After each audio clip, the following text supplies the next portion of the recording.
Hey everyone, welcome back to 22 Panels. This is the podcast that aims to examine, explore, and elevate the medium of comics. I am Tyler, sitting with you on a Saturday morning with my web thwips there. Hey Ted, hey Phil, how's it going? Oh, it's going. Good, good. Yeah. One of these, do you think we'll ever get sick of the web thwips? I mean, I'm not sick of the web flips. I worry that you might be a little sick of the web flips. I worry that the audience is like, yeah, very funny. Across the interwebs, Spider-Man, we get it, Um, and I It stole that interwebs thing. I stole that from Adam Carolla. what? Yeah, he used to have well, he still does, but I used to listen to his podcast way back in the day, and he referred to the internet all the time as the interwebs. Before he hmm became a And hmm nut job. yes, yep, yep. Do you think him and Jimmy Kimmel still hang out? They do, except I saw an interview with Adam recently I, where he talked I about doubt him it. and Or do they? well, according to Adam, he said they do that well Adam doesn't support Trump. He is very, very conservative in what he thinks, Yikes. is what he says. But obviously Jimmy is completely different. Yeah. Drew seems to have gone off the deep end too. Yeah, Drew Pinsky is crazy, So but I don't know who that is. oh, yeah, he no, was with Adam it Carolla saddens me on because he was Loveline such with a Dr. Drew. yeah. He was such Yeah, that show, a essential part of my childhood, and then he went same. nuts. Damn. Same. There's a show early 2000s, late 90s called Loveline, and him and Adam Carolla would answer calls. Adam was the comedy, and Drew was the actual doctor about sex advice. Mm. Um, I remember it, hearing about that show. and it was really Addiction medicine entertaining. specialist. Yeah. Yeah, yep. And so yeah, it was cool. I mean, it was entertaining. But this is before you knew both of them were weirdos. Hmm. And then, of course, Adam and Jimmy Kimmel were on the Man Show before that. Talk about your episodes of TV that haven't aged No, very well. after that.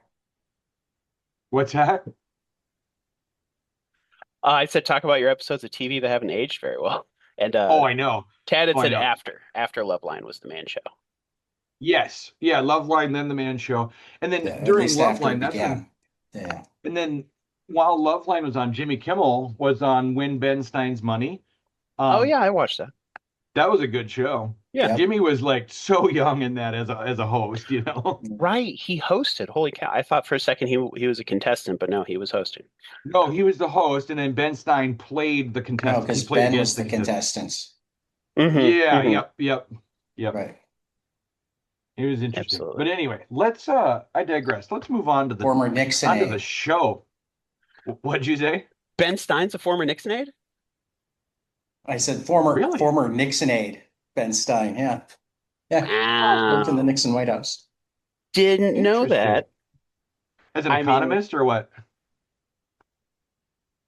Or what I was think his so. role? Yeah.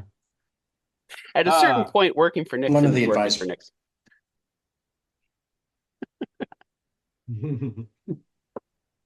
oh man. We I can get off mean, on a like, total tangent here.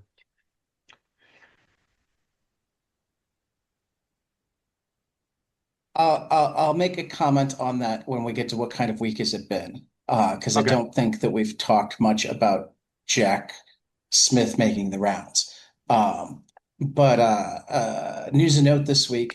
Technically, I guess this first item is a San Diego Comic-Con item as well, but I heard about it first when Jason Aaron sent out his newsletter. Uh, Indiana Jones is returning to Marvel, and Jason Aaron will be penning it. So he's gotten That's to kick off both the Marvel Star Wars and the Marvel or the revived Marvel Star Wars and revived Marvel Indiana Jones And Conan. properties. Um, Ann Conan? I don't know as much about that, and I forgot it. Yeah, me neither, but it's there. Um, and that's not Lucasfilm.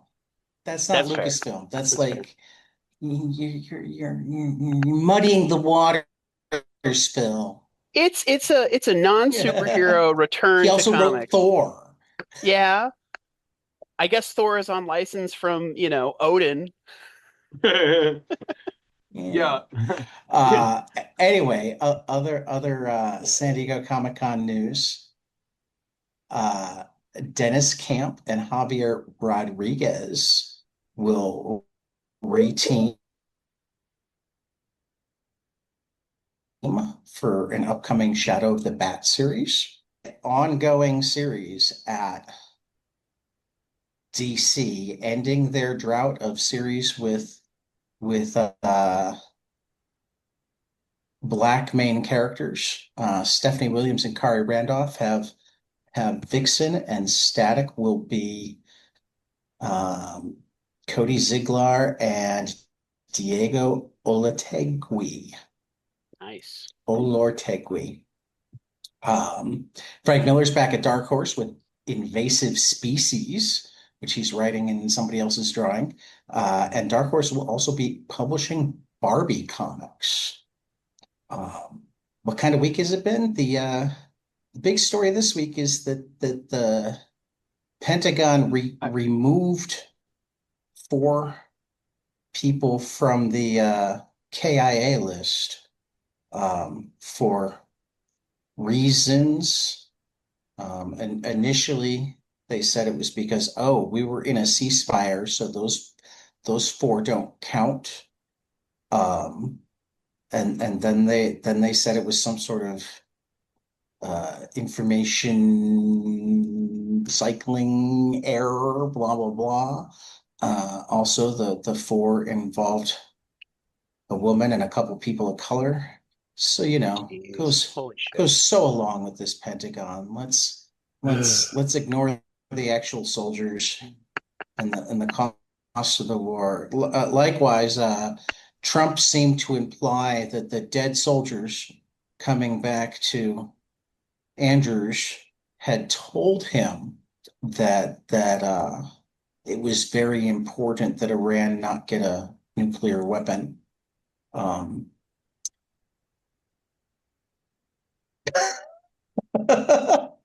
So Which so I don't even know what to do with that.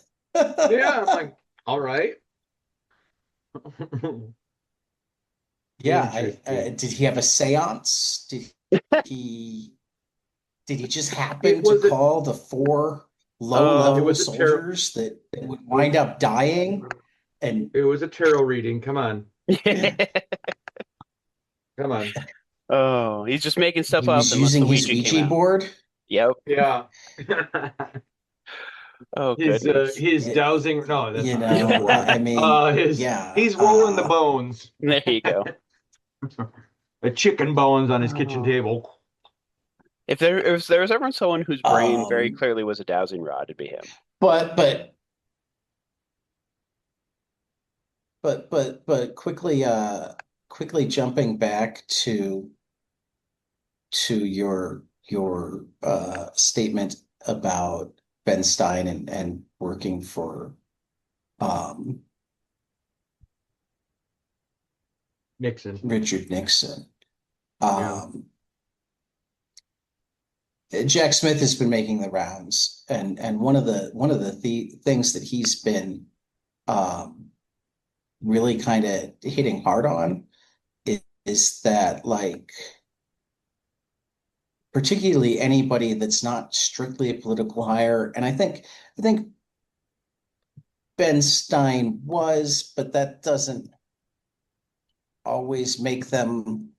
I've never heard anything that indicates that he was one of the ones that was involved directly with Nixon, and certainly in any tomfoolery. Um, but like, particularly non-political hires, it's actually really, really important that you stick around as long as possible. Um, like, if you're given an order that's illegal, then yes, you need to resign rather than do it. But as long as you're still doing things that are within the legal purview of your job, um, A, being part of the balancing factor right now is important. B, like there's going to come a day that Trump isn't in office, and the less people we have to hire, then the better.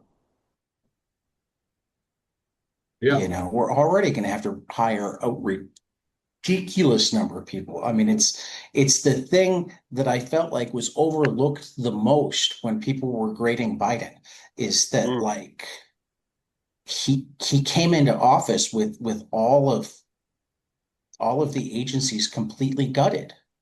Yeah. You know, the State Department got cut by 2/3 during Trump's first administration. You know, can you imagine the job the next education secretary has in front of them? It's going to be impossible. You know, I mean, it's one thing to like write laws and allocate money and whatnot, but you still need to have people to do the work. Yeah, absolutely.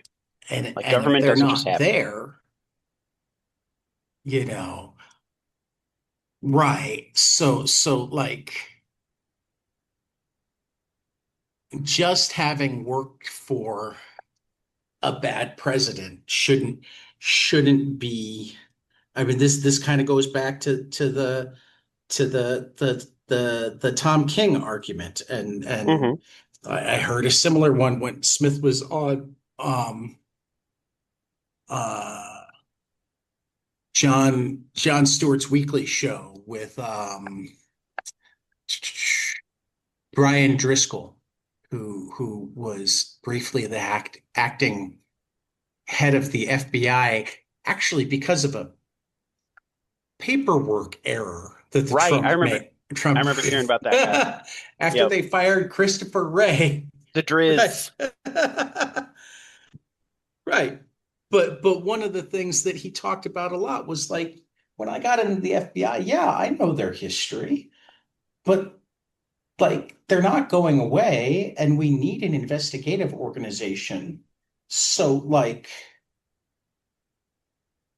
that means that you want people who are ethical, who do want to fulfill the higher purpose to take these jobs because otherwise you only have the horrible people. You know, if you don't have some forces within working hard to make things better. Now, like how much you agree with that, like um on a personal level can go, you know, that's a open question. But I think it's dangerous, particularly with government organizations, to start thinking that anybody who joins them. Now, the possible exception to that is anybody that's joined ICE or Border Patrol in like the last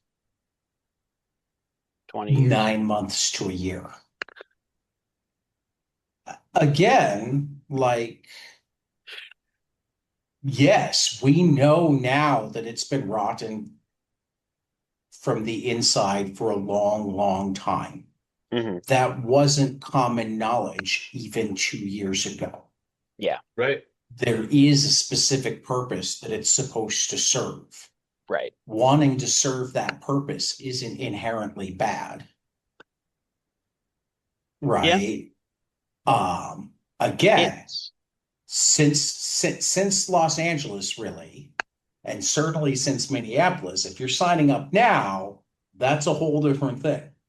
mhm. And to a certain extent, if you're actually managing to get the job in the Trump administration, that's a whole different thing. Right. Yeah. I'd be curious. Because they've instituted a level of like loyalty above all else that we certainly haven't seen in government in a long, long time. Yeah. But may not have seen ever. Yeah. Not in the United States, But yeah, I don't think. like,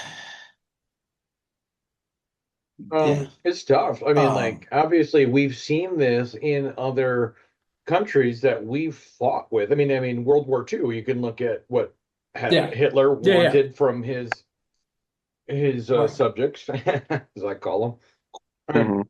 I mean, same thing with Mussolini or Stalin. I mean, they all ruled with this: you will obey me, or this is this way or the highway.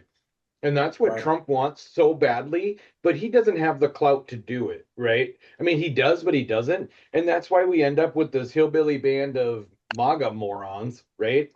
I mean, this is where I remind people that, like, when we think of Hitler and Stalin, we think of Hitler and Stalin 10 years in. Yeah. Yeah. No, I'm talking about early, like No, post no, World but War but One. Yeah. but I mean, in terms of them having that complete and total iron fist, we're thinking of them 5 to 10 years in. Okay. So is he there yet? No, I'm not 100% certain that he's not on the trajectory, which is why I'm so happy that he's so much older than them. Hmm. Yes. Yeah. I was just thinking, like, if you're gonna start this kind of like revolution and move us into a dictatorship, wouldn't you want to be a younger man? Why would you like push for this so hard in your 80s? No.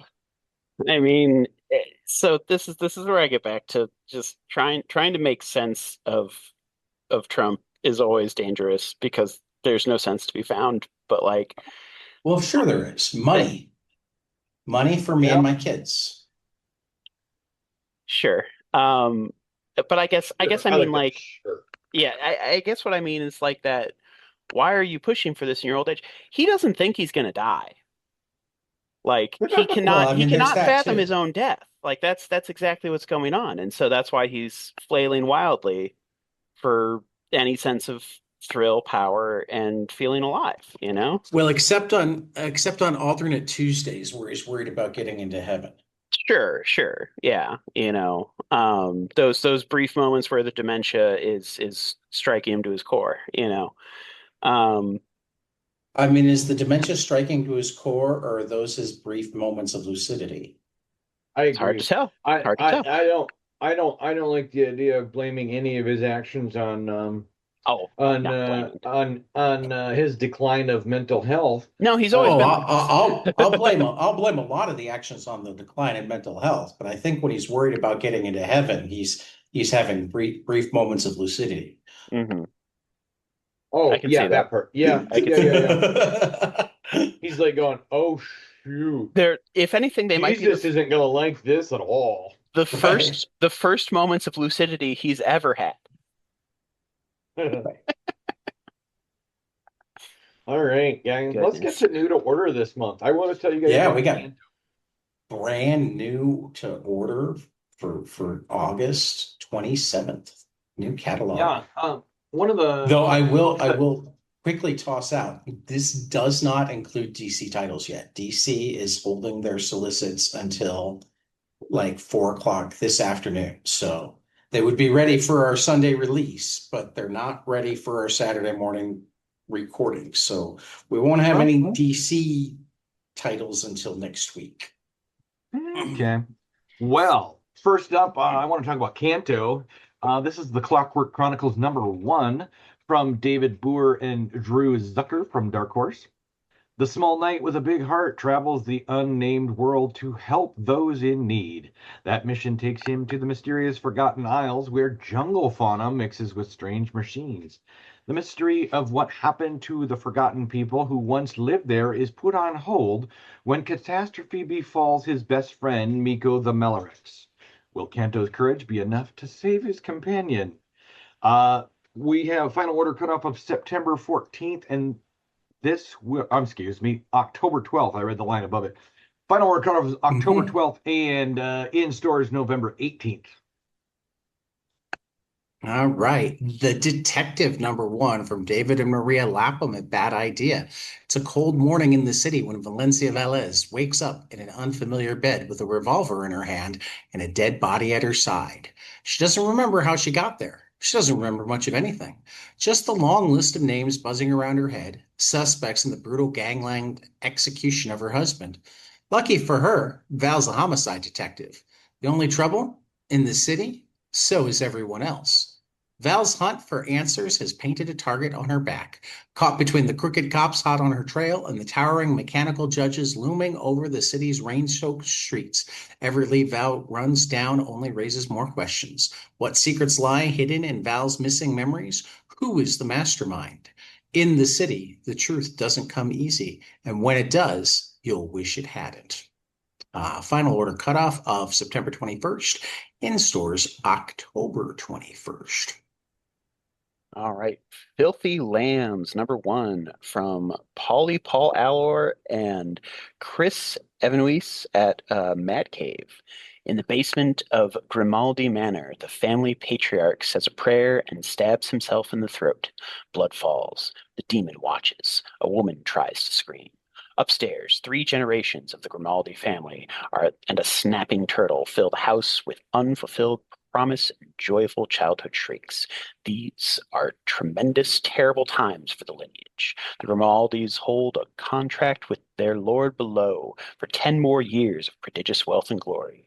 But old contracts can sour, monsters can misbehave, and a filthy little lamb can still have teeth.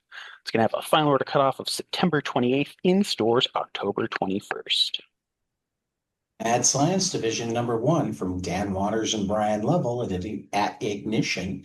It's no secret Archimedes Anderson is an EPO hire, assigned chief coordinator of R&D at the American arm of genetic engineering and bioweapons development company Miyashi Smith. Everyone knows he's here for one purpose, to slash the budget and trim the fat. If he can cut 30% from the unaffectionately named Mad Science Division budget, he'll earn a cushy, high-level job at HQ. He goes in with a move fast and break stuff attitude, knowing that absolutely nothing about the dangerous genetic experiments taking place in the division. When he upsets the delicate equilibrium of department factions and removes guardrails which protect the workers and the public, he winds up exposing them to terrible, evil experiments.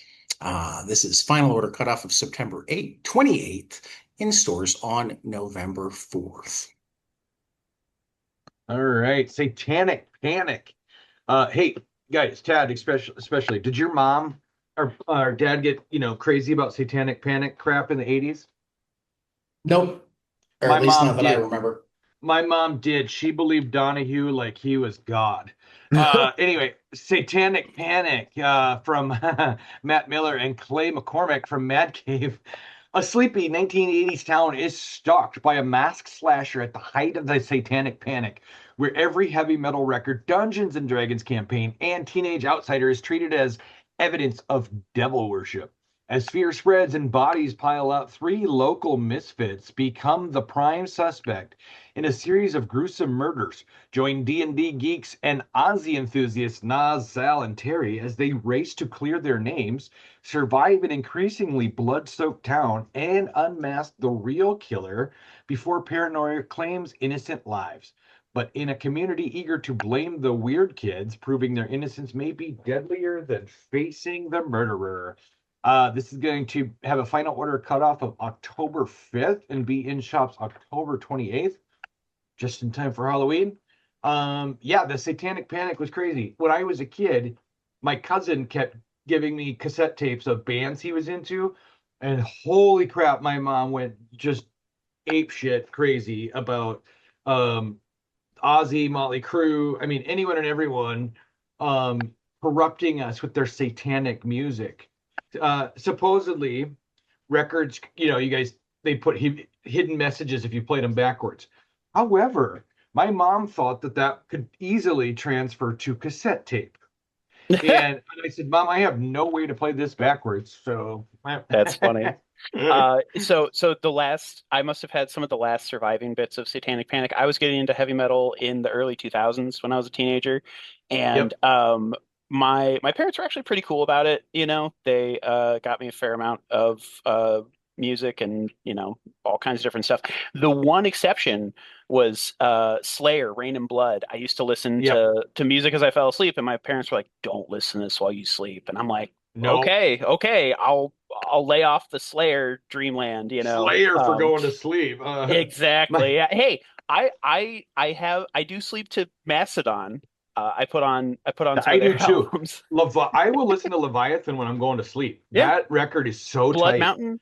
Yep. Crack the Sky is my favorite one to sleep Crack to. the That was Sky is really so good. good. The Hmm. harmonies in that song specifically, Crack the Sky. Yes. Oh, Oh my God. so good. Anyway, Phil. So Yeah. originally it was Ozzy that my mom was afraid of. Uh-huh. And Wow. then in the early 90s, Marilyn Manson came on Hmm. Donahue with his band, the Spooky Kids. This is before he Oh, was wow. anything. Scared the crap out of her. She was just convinced that this. So then when he started And becoming rightfully so. popular, and then when he started becoming popular and I was wearing his t-shirts, oh my God. Oh, man, Uh, that is funny. anyway. All right. All right. Uh, Next up is The Toxic Avenger versus The Noxious Offender. Number one from Matt Bors and Felipe Sobrero at Ahoy. An evil duplicate of the Toxic Avenger appears in our dimension, which is bad. And Toxie's estranged father shows up, which might be worse. That's got a final order cutoff of September 7th, in stores October 7th. awesome. Circus of Bones from Mike Mignola from Image. Um, this, I don't know why I have the number Graphic 27. novels. Oh, okay. We're in graphic novels there. Thanks, Tad. I missed that. I just kind of jumped down to where I was at. Uh, this is the official hardcover catalog of the upcoming Mike Mignola Gallery show at the Philippe Lebon Gallery in New York City. This beautifully designed book features 53 brand new watercolor paintings created by Mignola, especially for the exclusive event. Additionally, there will be more than 80 other originals presented in this volume, including a selection of 29 new pencil drawings, as well as several new ink illustrations. The catalog is rounded out by more than 40 published covers and pages. Each image is scanned from the original art. It's a glorious collection of art for Mike Mignola fans everywhere. Final order cutoff of June 22nd and will be in shops November 4th. All right. Next up is Fire from Hideko Mizuno over at Uncivilized. Fire follows the meteoric rise and fall of Aaron Browning, a troubled and poor Ohio teenager. In juvenile detention, Aaron meets the magnetic delinquent Firewolf, a motorcycle riding rebel with an extraordinary musical talent. Their intense bond awakens a fiery passion for music in Aaron, and he moves to Detroit's gritty factories and underground scene, where he forms the band Fire to channel his emotions, rebellion, and raw energy. As fame explodes, he plunges into the era's excess, sex, drugs, rock and roll, Vietnam era shadows, embodying the intoxicating yet destructive pursuit of freedom. Fire immerses the reader in the turbulent late 1960s, a fascinating peek at the vibrant American rock music scene of the time. With a final order cutoff of September 28th, in stores October 28th as well. This one, there was extra solicit text about how this is actually a shoujo manga series that is classic and historical and kind of a missing link to a lot of the inspirations behind some of those. So this is an extra special book, is what I'm trying to say. All right.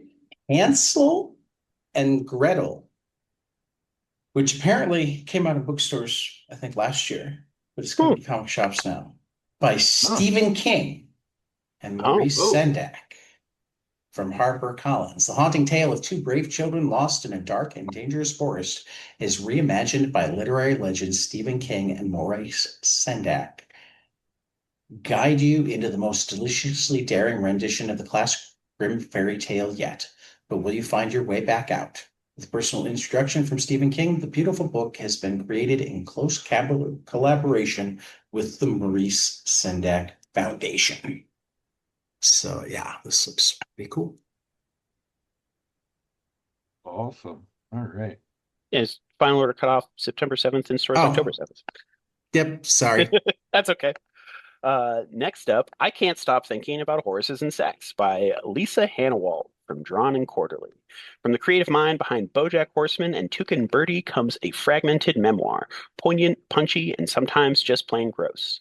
A deliciously candid and juicy exploration of platonic and romantic fixations, heartbreak, and the allure of horses. I Can't Stop Thinking About Horses and Sex marks the long-awaited return of uh, Toucan Birdie, BoJack Horseman. Okay, it's a little repetitive. Designer Lisa Hanwalt to comics. In this honest, silly, horny, and vulnerable memoir of a horse girl now in her 40s and reflecting back on a lifetime of obsessions. Whether Hanwalt is confronting large life issues like whether or not to have kids, being an anxious little freak, caring for a sick horse, revisiting childhood trauma, or dealing with a major breakup and the ensuing lustfulness, she delivers a reading experience that's relatable, affirming, and almost always hilarious. In lush colors and kinetic lines, she charts the strange terrain of life, one bumpy, dusty horseback ride at a time. It's going to have a final order cutoff of September 21st, in stores October 20th. How did you get the I Can't Stop Thinking About Horses and Sex book? I missed that one. Just Oh, have an was eye gonna for it, do it. apparently. I was Lucky. going to do it next week, but you beat me to it. I like Lisa Hannibal. I do too. Requiem for Gaza from Chris Hedges and Joe Sacco at Fantagraphics. In the spring of 2025, the cartoonist Joe Sacco, author of Palestine and Footnotes in Gaza, and Chris Hedges, the former Middle East bureau chief for the New York Times, traveled to Cairo, where they interviewed 29 Palestinian families who had recently left Gaza.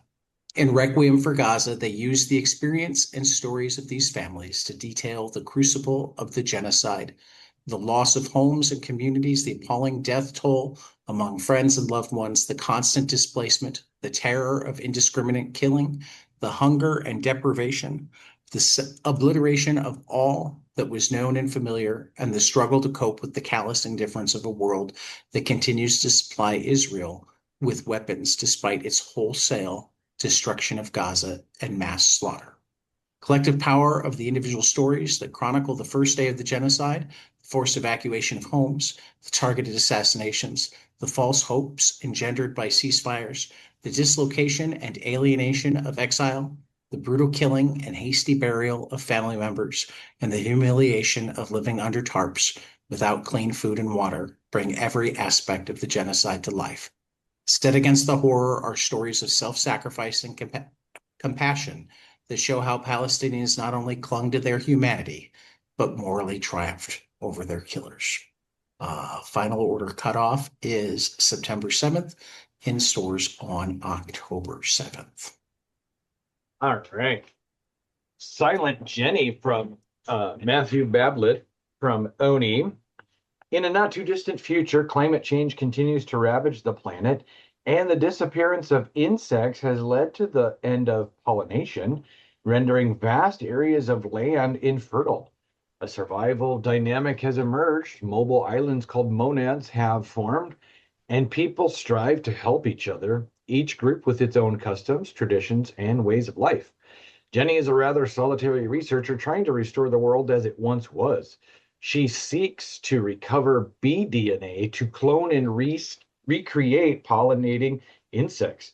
However, she will come to realize that this is impossible.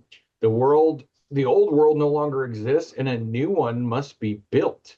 She must work collectively with other monad tribes, prioritizing mutual aid and collaboration.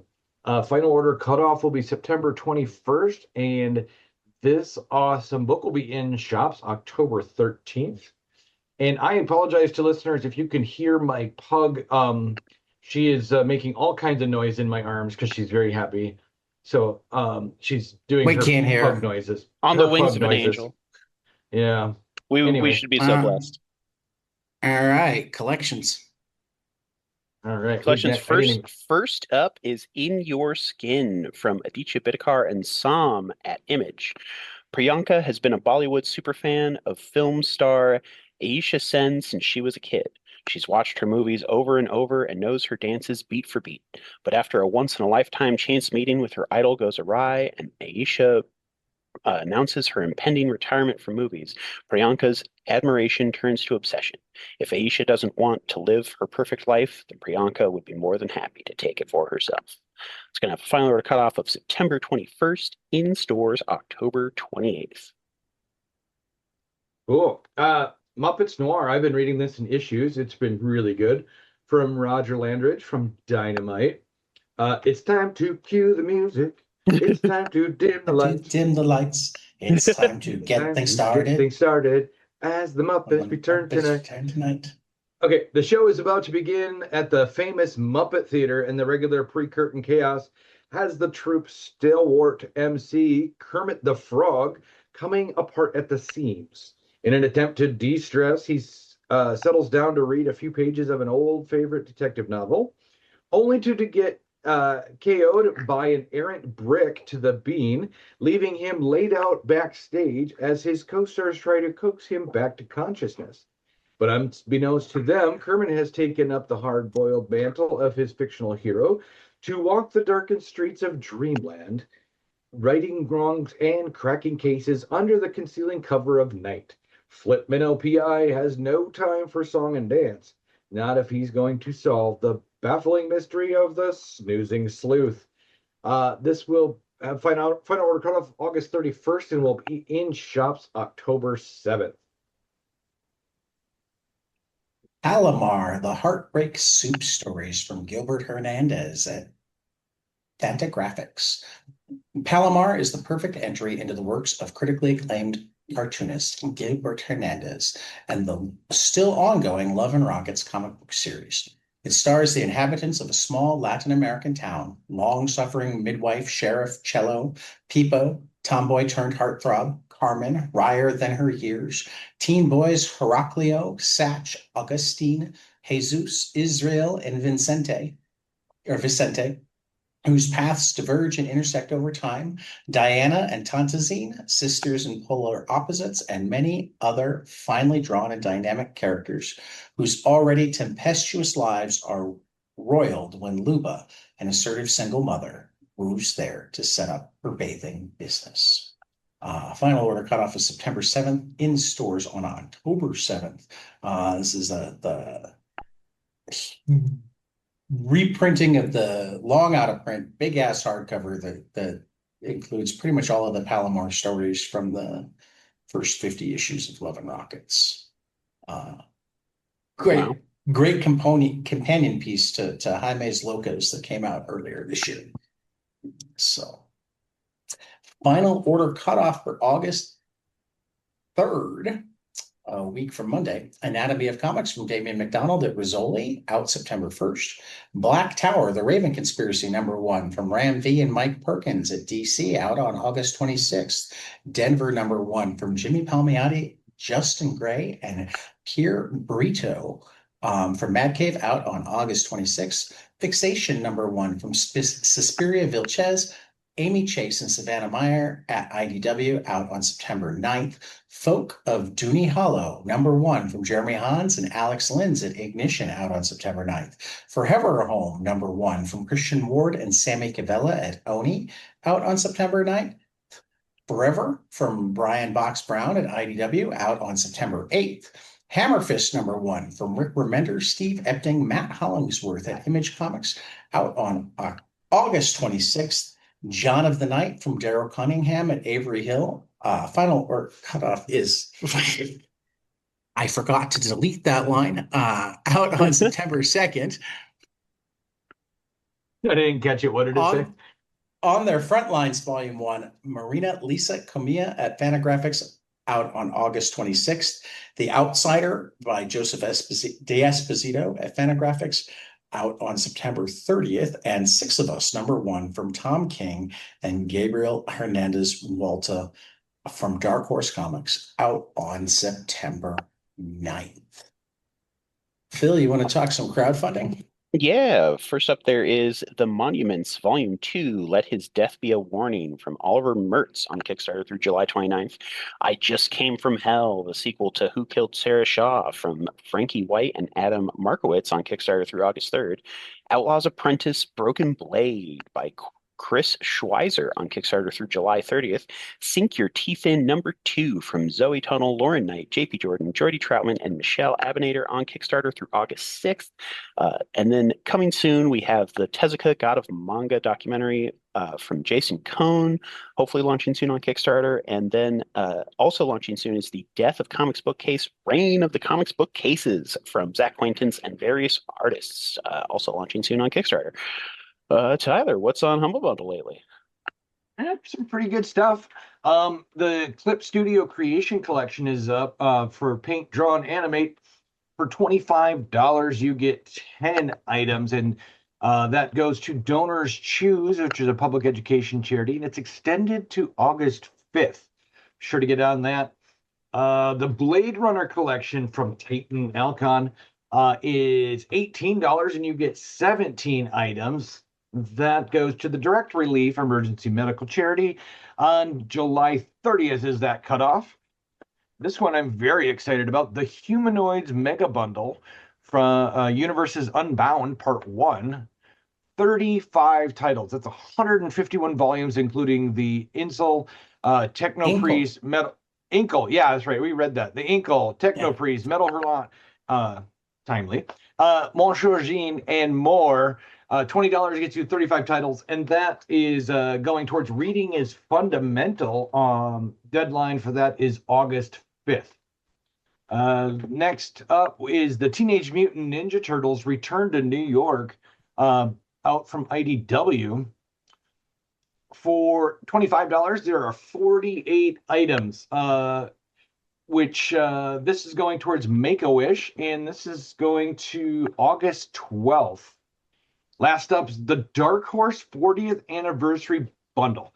This one I am the most excited about. You get It's a lot of good books. Lot of good Dark Horse stuff. Holy crap, I looked at over 40 items, you guys, for $20. Yeah. $20. I mean, the only downside is it's only volume 1s. Yeah, but it gets you a good intro to those. I mean, if you've never really got into Dark Horse, this is your time. And there's really good variety too. Absolutely. Variety. Yeah, there's anything and everything on them. Anyway, that's going to the Hero Initiative and will be open until August 13th. All right. Ted, 3 amazing new books. I'm going to lead off with our Godzilla versus America San Diego.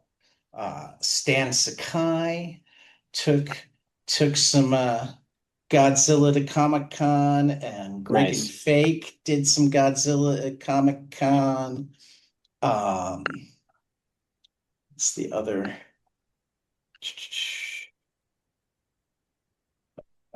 I'm pulling it up because I want to make certain I A, give proper credit, and B, it's just beautiful. Stan Sakai, Greg and Fake.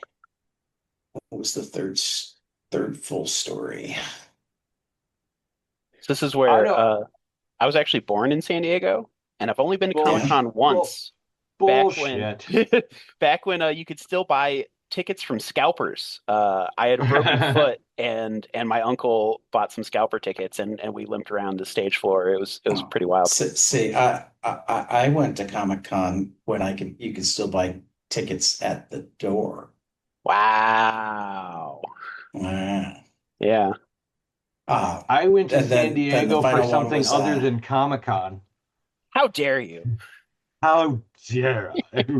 Oh, hey, going back to the Dark Horse thing, you guys, Milk and Cheese is on there. If you've never read Evan Dorkin's Milk and Cheese, this Dairy Products Gone Bad story or book compilation, I should say, is just awesome. It's so funny. The only issue I have with the compilation is like similar to reading comic strips sometimes. Like Milk and Cheese is definitely very much designed to be read like weekly. Correct. Yeah. Like you read too many of them in a row, and it's like, okay, I get it. Yeah. I mean, yeah, it's a strip. You need to take it in small chunks, you know. Right. But finishing on the Godzilla versus San Diego, we've got the last story was from Dan Jurgens and Margot Pepoy. But what really made it cool is they call them Artist Alley pinups, but many of them were single page comics Nice. from Nicole Gu, Carla Wizgala, Dave Baker, Jared Callum, Gavin Smith, and Milena Dineno, Sean Galloway, Patrick Horvath, Travis Mercer, Gabby Ramirez, and Alfredo Cardona. So, like, Jam-packed. three multi-page comics that were cool, and then like eight pinups. But again, like most of the pinups were single page comics, not, probably separately, the Nicole Gu and Dave Baker stories. They did their own rather than working together. Might have been my favorite in the books. Nice. Though the Patrick Horvath was awfully good at, I mean, just the single page ones were just For some fantastic. reason, I imagine that one being like Godzilla fighting a giant bear. Let's see. Horvath, I think, is this one. I don't think it was. I think it was. It's everything's loading. So the internet at this hotel is not great.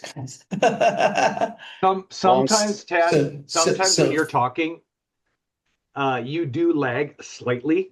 I can see your mouth move, and then we hear you about 5 seconds later. I believe And it. then, but it's kind of funny.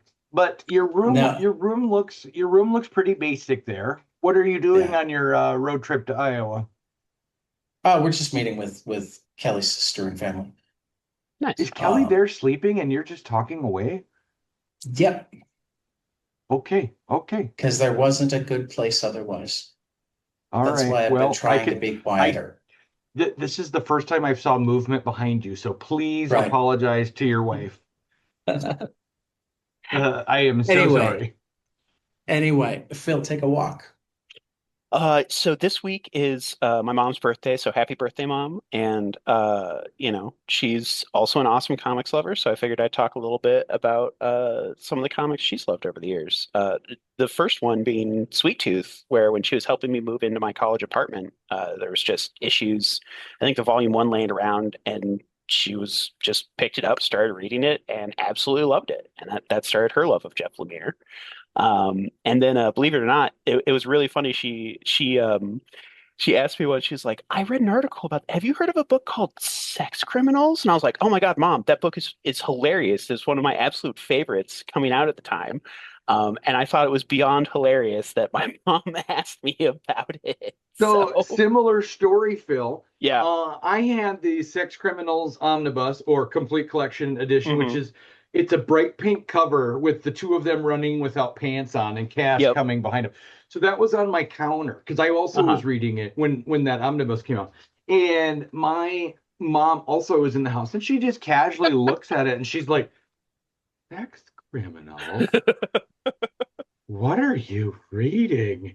Yeah, so it was funny. But she didn't read it. My mom actually read it. No, My mom nope, my actually mom read did Sex not. Criminals and found it hilarious and very much enjoyed Nope, it. nope. Um, My mom that's had a look of disdain on her face. right. Tyler, sex? You're reading about sex? They're saving a library. It's a worthy cause, damn it. At the And then beginning, sure. right. Well, yeah, yeah. And then the most recent one I've given her was Bad Karma, the action comedy about a couple of disabled vets going to right one of their wrongs from someone falsely incriminated by a murder they committed by Alex DeCampi, and I am blanking on the artist, but he was awesome. Um, I feel so bad for blanking on that artist. You But have a it, computer in front of you. I do. Yeah, but I can't talk and type at the same time, you know? I've Tad, been Um, doing Tad, it Tad, all over the place. Tad you're tries. congratulate, You're like, Tori, you're where did that Tad tries? uh, uh, I'm just kidding. I'm Alex kidding. I'm kidding. DeCampi Ryan and Howe. Ryan Howe. There we go. There Yeah. you go. Yep. There, almost couldn't live that Oh down. man, guys, Um, that almost derailed the whole show. it was I a bad one. know, It I was a real know, bad I one. We know, just I know. barely scrambled it. Yeah. But I basically decided, I'm like, I feel like Alex DeCampi is the next writer that I want to get my mom into comics wise. So that's where the bad karma comes into play. Well, I mean, Alex DeCampi is pretty awesome. She is absolutely, and it's I'm, like I'm, I'm it's a it. Yeah. big fan of her as a writer and a human being. Oh yeah. She does seem like the kind of writer that you know, I'm struggling to think of, not just that my mom would like, but that my mom probably hasn't. She doesn't have enough. Uh, what am I trying to say? She might read a lot, and she reads a lot of mystery novels, but like she also enjoys a lot of literature. And so I feel like Alex is on that level of like, hey, this is like literarily really strong, not just like fun genre work. So that's what I was trying to get at. Tad, it looks like we're both becalmed in this week's One Piece Yeah, race. yeah. You I was that's okay. becalmed this week. It was a busy Yeah, week. it is. I didn't manage to read any One Piece. Yeah. Um, Mm. Oh, so that's too we bad move because into. I did. So no, I'm Did kidding. Bum I'm you? bum kidding. I'm bum. kidding. No. He's That like would have That been he's would like hilarious. that would be 500 great. chapters back. Like, hey, I picked God. it up again. I would be so proud of you, Tyler. I've been giving it a thought. I'm like, I gotta get back into that. I'm still saying you Any, should do the stealth overtake. Just go on a marathon. and just not tell Right. you guys until I'm Yeah, past until you done with until you you're guys. ahead of Tad. Ignite a fire in his belly. So great responsibility this week. I thought since there's a fantastic Metal Hurlant bundle, Yes. um, we should explore it a little and tell, particularly because like I I know my Metal Hurlant pretty well because we have our heavy metal book club. But you guys, I didn't know how much you had experienced it, so I I've thought it seen would be fun to see what you thought. I've seen the movie. That's about it. Well, that's heavy metal. Yeah. And they're very tied, but Hmm. they're not quite the same.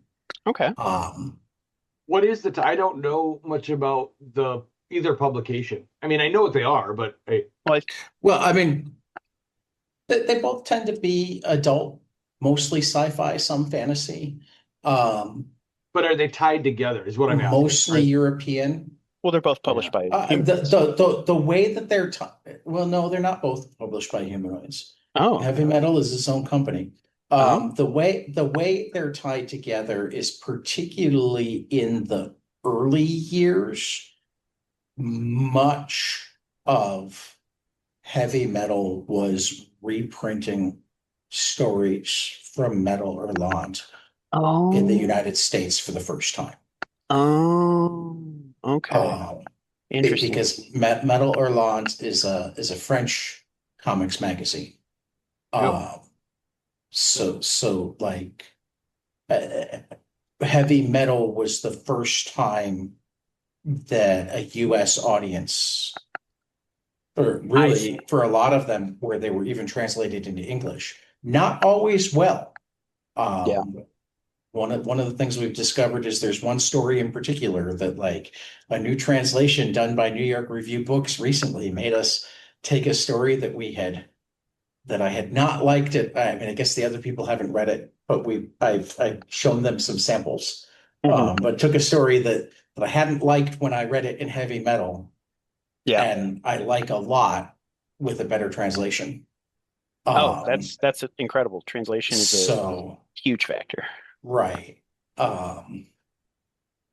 But yeah, so that's the tie between the two. Okay. I, Uh, I didn't quite realize that it was that length. So that's really interesting. right. Mhm. Metal Hurlant actually translates to screaming metal. Ooh, nice. Does it? Right. Um, Okay. so Okay. like even though it feels like, oh, it's the same title, it's not quite. No. Uh, It's Yeah. an important distinction too. but it was also it was the Metal Hurlant was actually founded by Fabrice Geiger and Mobius and um oh, I can't remember the other two guys, but like an absolute who's who of late 60s, early 70s bande dessinée artists. Like so the the craft is just on a different level and also um very different from a lot of US comics, particularly if you're used to superhero comics. Which is why like I was so happy to start the book club because like when we started the book club, it was something that I hadn't exposed. You know, I'd read The Inkle, I'd Hmm. read a handful of other humanoids titles, but I didn't have a lot of experience and to be able to work through anthology series to get this feeling for this other corner of comics was pretty fun. Um, Now what we're looking at here is actually probably one of the I mean, at least for me, I like everything I've read from the 60s, 70s, and early 80s Hmm. better than most of what I read here. And I also Yeah. like everything I've read in the new volumes Oh, okay. better than a lot of what I've read here. So this might represent kind of a lull in. And I'll be honest, and it's one of the reasons that I want you guys to go first. The other reason being Okay. that more experience. I didn't actually read every story in the one that like I started every one of them. Uh-huh. And if it didn't wind up grabbing me, I moved on because it's like I felt like I can speak to the overall concept and B, I wanted to highlight the ones that felt like there was a purpose to me highlighting them. So like I didn't want it to be just the story that I picked out. I wanted it to be art. I wanted it to be something special. Um, Absolutely. I mean, I had a similar-ish react. Well, I had a similar strategy to reading where I went through just reading through the art, like not reading the bubbles, but looking at the art styles. And honestly, like a lot of the coloring was very like gray and brown, you know, like it looked like early 2000s attempt at photorealistic. And yeah, it wasn't all my cup of tea, but I did find actually three stories in a row that right, this is the thing that I thought was really interesting is that once so it's like they put the American comics people up front, the ones that anyone just opening and flipping through might be like, oh, I know this name. Oh, I know this name. And then like as you get into it, that's where you get the more European styles. And honestly, anytime someone was coloring themselves, it looked way stronger than when they brought in a colorist. So, or generally right. speaking. So the first one up for me was Spare Parts by Stuart Moore, Coley Hamner, and Clements, Stuart which Moore has been on 22 panels. yep, yep. Who's head of Ahoy Comics now? Right, right. Yeah, yeah. I think he actually follows me on Blue Sky for some reason. He Which follows me. yeah, he seems like a good guy. He For that is. alone. But it was a really interesting story about a dictator who comes to power and a man who becomes his body double and the kind of using that framework as a look into Middle Eastern um, dictator politics, and it was a really interesting story. Just again, it was one of those things where because I had the similar thought going through, where I'm like, okay, what makes this Metal or not? Like, what sets this apart from any other type of comic? And like, I think really just this range of going from a political story like that to next Overdose by Jim McDonald and D. Pie, which was a weird, trippy story about junkies who one of them starts astral projecting while intoxicated and having sex, and it just kind of, the art really sucked me in there and looked absolutely incredible. And the story kind of ends on a, okay, wait, what? Not in a like a big twist sort of way, but just kind of like an huh sort of way. Um, which was interesting. And then, of course, the one after that was The Photo Taker by Guy Davis and Jerry Frizen. And That one was oh, seriously fun. oh Mm. yes, I love Guy Davis so much. I have missed his art in my reading. Like every single panel, eh, I could gush about Guy Davis. Just the fact that he's a self-taught cartoonist that is like absolutely perfect. Like there's nothing he can't draw. The silent storytelling he does is so strong of just like looks, these fully rendered environments. And it was basically a two-tone where it was just blue, white, and his lines. And I think other shades of blue as kind of an offset. And it's just, yeah. Um, if there's only one story to read, that one was my absolute favorite flipping through. I also read a Guy Davis one, but I'll get to that in a second. The first one that I really liked was the first one Well, in the really quick question for you, yeah, Tyler. yeah. You seem to have read a different volume than we did. Do you, because I didn't recognize all of the stories that you put up. Oh, Yeah. I wonder here. Which volume did you open up and read?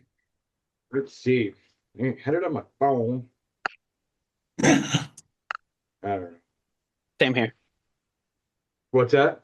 Same here. I also read them on my phone, but it they went pretty well. Like that's the thing is the when the Guy Davis art jumps off my phone and it's still phenomenal. It's like, oh, I mean, and that's where like I'm glad that he's working as a concept artist with Guillermo del Toro. I'm glad he has a good position where he's able to do stuff, but like, man, I miss his comics.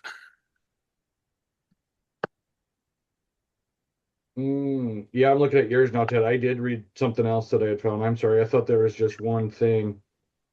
Not all Metal Hurlant is made the same. No, I never mind. Okay. Well, I read other Metal Hurlant stories.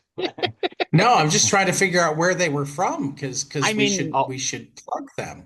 well, I will get that information as soon as I'm done talking here. But The Hunter's Eh. Moon was the first one in that series by Kurt Busiek, and I picked that one because I love the Kurt Busiek Astro City. mhm. And so what I found about that I really liked was that this was like uh provides like a haunting. It's very atmospheric in this story, science fiction kind of story uh, about survival and things like that. And it came with the art by Gerald Perel, which I'm not familiar. Obviously, a French artist, but his art was hyper detailed, you guys. So it worked perfectly with Busiek's storytelling. I did like the art of that one. That one was really cool. Yeah. Um, And so that one was in the thing that you guys read, right? yeah, yeah, that was just the second story for us. It was the Yeah. first one in the thing I read. Okay. Well, and then I also the second one in the one that I was reading is the zombies that ate the world. So that was by Jerry Frizen and again Guy Davis. So when you talk about Guy Davis's artwork, and you talk about for me, he Hmm. looked oh man, what's the word? Like you talk he was self-taught. Hmm. Okay, this is not a knock on Guy, but it shows that he was self-taught Yeah, because of the way he chooses to do things. And so, it's like when you're a really good artist, you know what rules you can break to create your own style. yeah, With Guy, I feel like he never learned the rules, and we've all just accepted, like, oh, that's just his style. It's and not like good, but I disagree. See, I mean, as far as goodness, like it's one of those things where, like, I yeah, will. Here's what he's not. Well, I think you're absolutely right in that he's not like from that. Like, I agree that his work does look self-taught in the sense that, like, okay, he clearly came at it from a different angle than most people who learn anatomy and cartooning and stuff. But yeah. like the crunchiness is part of what I love about it. Like it's got so much character and charisma in his line work that because there's other I mean like Is this he that would doing be a? like Is there a new series that he's doing like I don't Ash and know. something on Keen Spot? Oh man, I haven't heard of that. I'm not aware. Um, Uh, yeah. But you know, anyway, imagine if I said uh, Jeff Lemire has a not good art style, you know? Jeff Lemire though is here's the thing. Yeah. I am the same way about guys who are like, "Oh, I'm an awesome musician, but I never learned how to read." I'm like, Yeah. "Well, then you're not an awesome musician. You're pretty good." Yeah. I find it to be I find I'm not saying everyone needs to be trained, Hmm. um, but I feel like we don't, and I don't mean this about Guy. I just mean this in Hmm. Hmm. general. I'm not a fan of celebrating people who not necessarily learn on their own, but then have this chip on their shoulder that like they're so good they don't even know how to do blah blah blah and look what they could do. Hmm. I'm like, yeah, but what do you think they could do if they learned the proper techniques?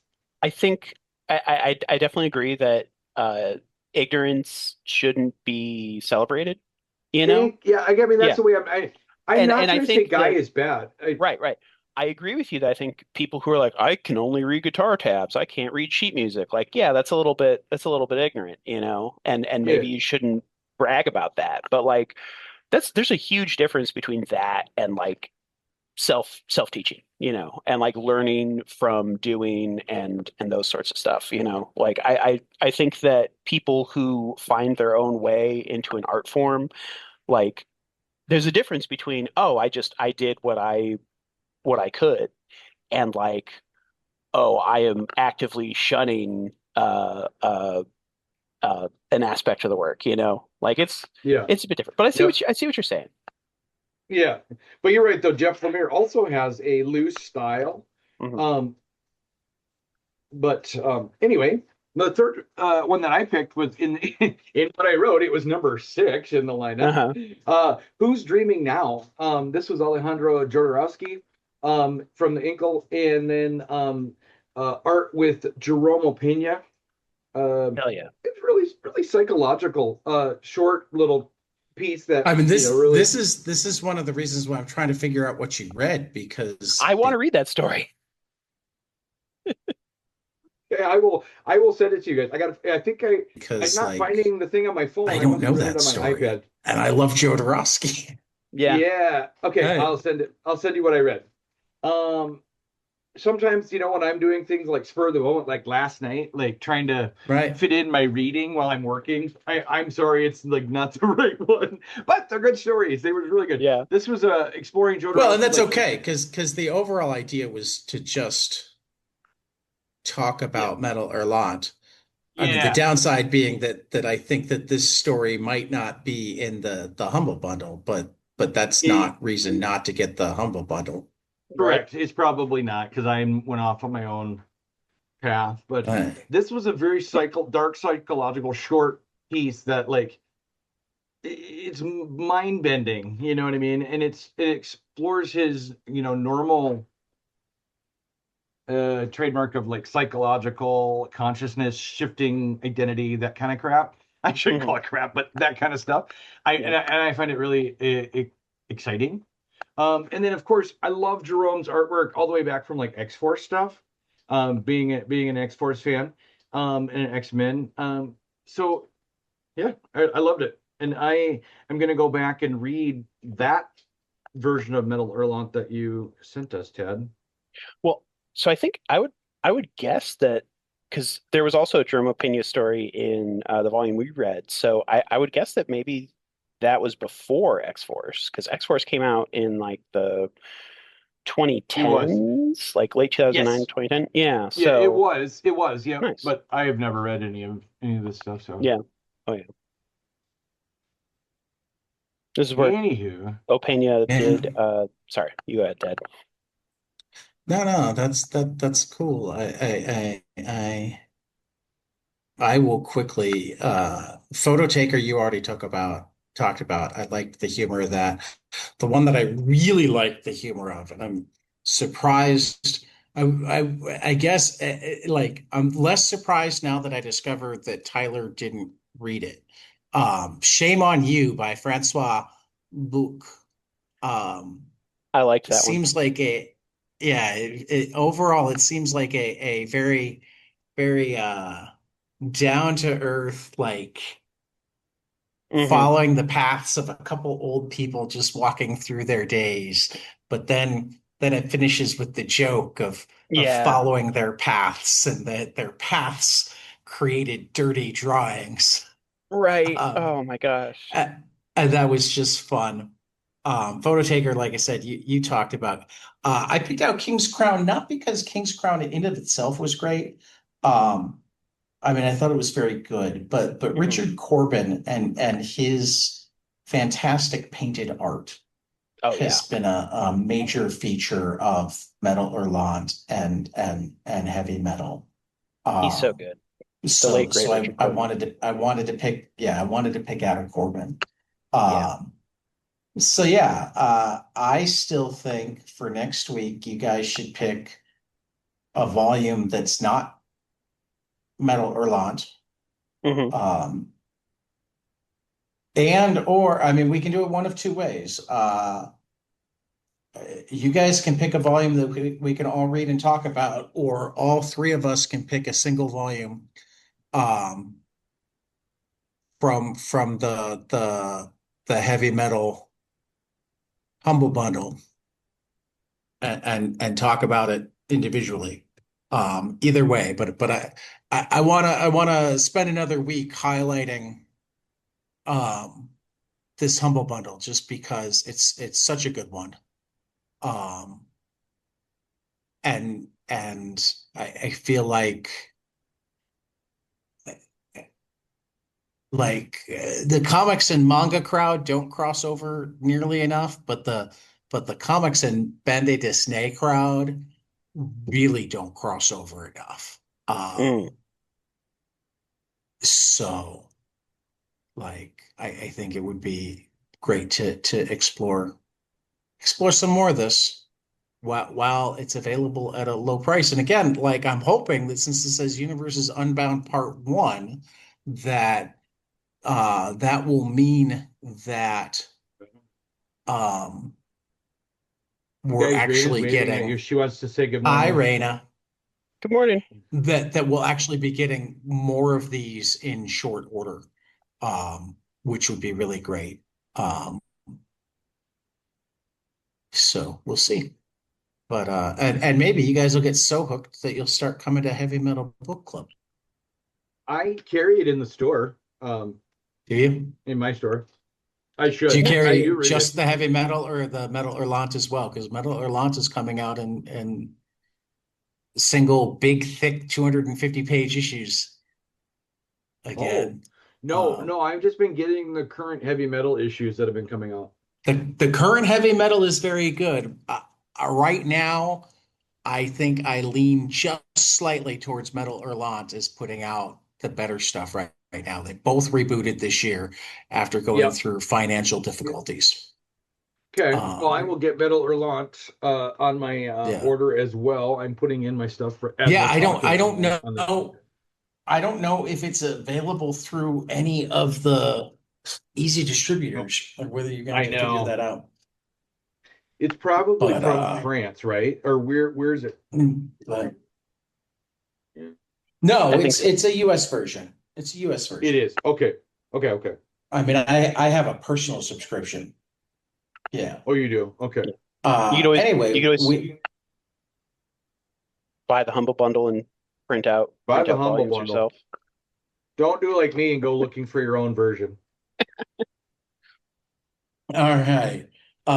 Three books I hope will be spectacular. Despite the fact that it's a fifth week and a light week next week, there's some really good stuff. Is Ted okay? Number six, wrapping up the series from Dave Chisholm at Mad Cave. Uh, Kind of a sleeper pick. I really enjoyed the Eye Collector number one and the second issue from Jonathan Ball, GM and GMB. Comichuck comes out from Image next week. And then Nano number one from Matt Kent and Natasha Bustos at Dark Horse. Phil, I'm looking what at is your my lunar receipt right here, Tad, and I have got Eye Collector number two highlighted that as a must read. So Nice. there you go. Yeah. Phil, what's your giant size trade waiter graphic novel pick? That's going to be Event Horizon Dark Descent from Christian Ward and Tristan Jones over at IDW. That incorrect. Pick a different one. what? I'm just I mean, I've been wrong before, so I'm like, no, wrong. Pick a different one. Well, I actually, your pick from last week doesn't come out until this week. So I mean, you son of a bee sting. What am I What was doing? it? What was it? I was gone. What was my pick? I don't fully Our Soot Stained remember. Heart. Oh, our Soot Stained Heart. Our Dang. Soot Stained I Heart I comes out need this to week. stop using League of Comic Geeks. They are leading me astray way too often. You and I both. Well, I do that Yeah. all the time. Yeah. But yes, this is The later in the month, uh-huh. you get, and the more graphic and more with graphic novels than single issues, like because League of Comic Geeks is user supported.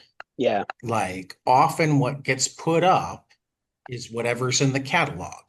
Yeah. So if a release date changes, it doesn't necessarily get updated. Certainly not before the book comes out. Just need to cross-reference it with stuff, I guess. I don't know. But this is, I don't remember. Cross-referencing is good. Yeah, I don't remember if it's the first or second series of Event Horizon comics from Christian Ward. But for those who don't know, Event Horizon was a sci-fi horror movie from, I want to say, the late 90s. I definitely saw it, and it was crazy. It's actually like really, it's like half the basis of the comic Nameless from Grant Morrison and Chris Burnham.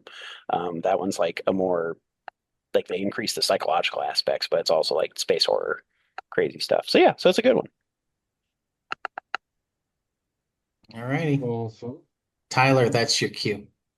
Oh, I know. I'm looking at, guys, I got these really cute Hello Kitty Wolverine Deadpool stickers, and I'm trying to decide if I should do a wraparound on my Deadpool Wolverine motif already. I mean, you got to put at least a few I on. see. You know, you gotta, they're on theme, so you got to put them on. Or just make a new water bottle.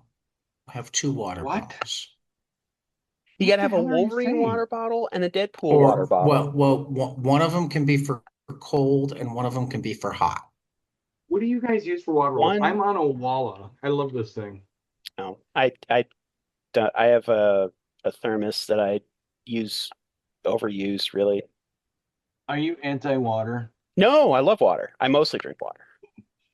Just kidding. All right, guys. This has been fun. I like just messing with us and going off on a really stupid tangent. It's been fun. This is 22 panels. What episode is this, Ted? Let's look. This is episode number 246, and I want to say 904 overall. 904, I think. Yep, total. Wow. Yeah. So when you hit 1,000, what should we do? He's got plans already. I don't know. You got plans? Do I? You mentioned that you had one that you were hoping you could get to being 1,000 by the time it happens. Well, I said it would be cool to hit 1,000 for like the 5th anniversary, but if not the 5th anniversary, it'd be kind of cool if it was the baseball roundtable. Yeah. Who knows? I guess those are plans Play it to by ear. 1,000, not after 1,000. Right. Yeah. Right. We'll figure it out. After 1,000, we reboot. Something will happen. 22 panels extreme. No. 22 panels after dark. That would be kind of fun. We already do 22 panels after dark. All right, guys. Thanks for listening. Tad's got to shut up so his wife can go back to sleep. Thanks for listening, and we will catch you guys after the next page. See ya.